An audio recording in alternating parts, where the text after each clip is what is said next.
নবীর জাহের নূর, নবীর উপরে নূর, ভিতরে কি আছে? ভিতরে হাকিকতে মোস্তাফা শুধু নূর না, নূর থেকে আরো শক্তিশালী নবীর ভিতরে কি আছে সেটা খোদা ছাড়া কেউ জানে না। খোদা ছাড়া কেউ জানে না। এমনি জাহেরি খবর, এটা নুরানি, এটা দেখতে পেয়েছি আমরা, কিন্তু ভিতরে একমাত্র কে জানে? আল্লাহ। समय दिल नशे काते तन सीना जुजा जानूर का। আমি যে কথাটা বলছিলাম আল্লাহ হযরত সেটা শেয়ার আকারে বলতেছে।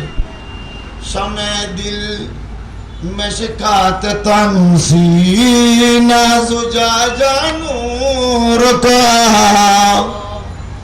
तेरी सूरत के लिए आया है सूरा नूर का। सलातुनिया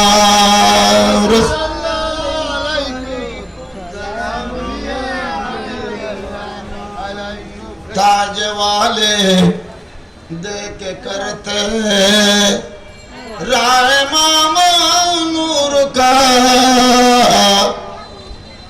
सर झुकाते या इलाही बोलो बाला नूर का। सलातु নিজেদের সাথে যারা থাকবে তারাও আলোকিত হয়ে যাবে। এই ফিতরা ফাসাদের জামানায় মানুষ কানে জামানে বামে যাবে, দিকহারা হয়ে গেছে। আসল জিনিস বুঝতে নিয়ে কষ্ট হচ্ছে, কিন্তু যারা দিন ধর্মের বাবা না বাবে কোরআন হাদিস নিয়ে রিসার্চ করে, তাদের মতো শান্তির মানুষ আর দুনিয়ার মধ্যে না। মোহতারাম হাজরিন, নিজেকে নিজে আলোকিত করতে হলে আপনার কোরআন শরীফের নির্দেশ মানতে হবে। আল্লাহ বলেন, কু ইয়া আইয়ুহাল্লাযীনা আমানু কু আনফুসাকুম ওয়া আহলিকুম নারা। তুমি বাঁচো, তোমার পরিবার পরিজন যারা আছে তাদেরকে রক্ষা করো নারা, দুজকের আগুন থেকে। এমন এক সময় আসবে সেদিন তওবা করলে কাজ হবে না। এদিন এমন এক সময় আসবে সেদিন হাজারে মাপ চাইলে আর মাপ পাওয়া যাবে না। এখন হলো মার্ডার কেস, আসামি হলো মাপের সুযোগ আছে, আছে না নাই? একজন মানুষকে আমি মারি কিন্তু মাপ পাওয়ার সুযোগ আছে, কিন্তু কবরে চলে গেলে আপনি হাজারো চেষ্টা করেন আর হাত তোলার সুযোগ পাবেন না, মাপ চাওয়ার সুযোগ পাবেন না। যদি বলেন হুজুর এখন মার্ডার করলে মাপ পাওয়ার যখন ব্যবস্থা আছে, তাহলে মার্ডার করে গেলে কি একজন মানুষকে কত করে দিই, যেহেতু মাফের ব্যবস্থা আছে না? আমি সেটা বলছি না। এখানে যদি কারণ মার্ডার করা, এটা হলো কবিরে গুনাহ।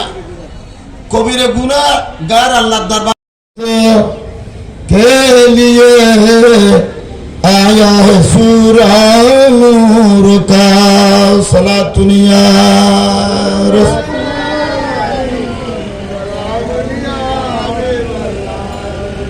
আল্লাহ কোরআনে পাকের মধ্যে বলেছেন, হে আমার প্রিয় রাসূল, আপনার দ্বারা জগৎ আলোকিত হয়েছে, নূরানি হয়েছে, অন্ধকার দূরীভূত হয়েছে। আপনার সূরত যেরকম সুন্দর, যে সুন্দরের কোনো মেসাল নাই। দুনিয়ার মধ্যে অনেক অনেক সুন্দর জিনিস আছে, প্রত্যেক সুন্দর জিনিসের উদাহরণ আছে। আমার নবীর সুন্দরের কোনো উদাহরণ পাওয়া যাবে না। ওই সুন্দর নবীর উদাহরণ দিতে গিয়ে, সুন্দর নবীর উদাহরণ দিতে গিয়ে আল্লাহ একটা সূরা পর্যন্ত নাযিল করেছে।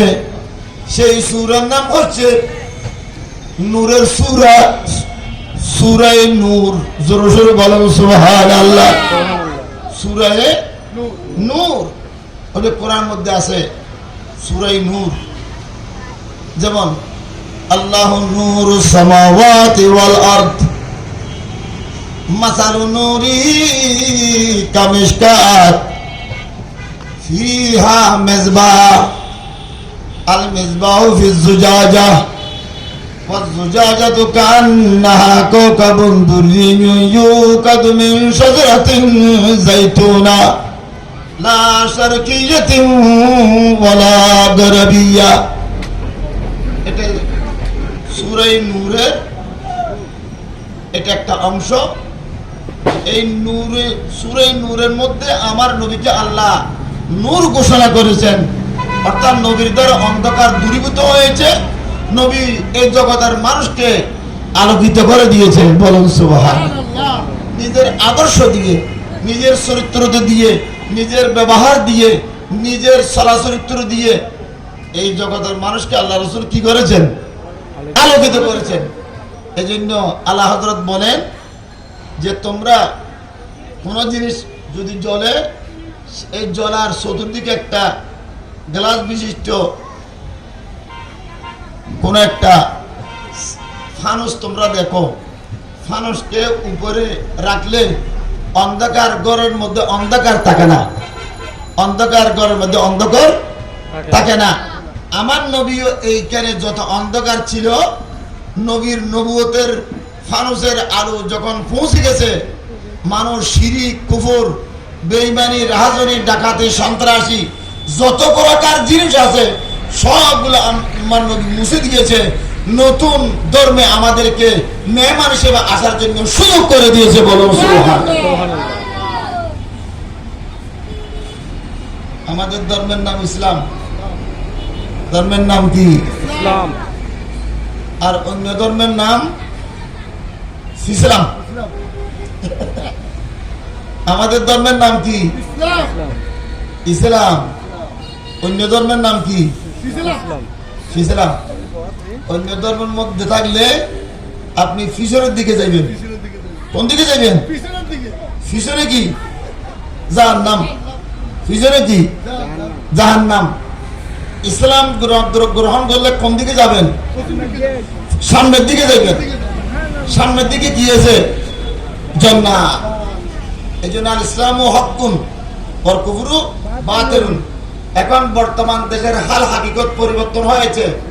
মুসলমানদের কাছে ইসলামের দাম বাড়ে গেছে, বলুন সুবহানাল্লাহ। গেছে না? এখন দেশের অবস্থা ভালো না খারাপ? ভালো। কিরকম ভালো? এখন ইসলাম ধর্মের কথা বললে মানুষের কাছে আনন্দ লাগে, লাগে না? আগে ইসলাম ধর্মের কথা বললে মানুষের কাছে ভয় লাগতো। কি লাগতো? তাহলে ইসলাম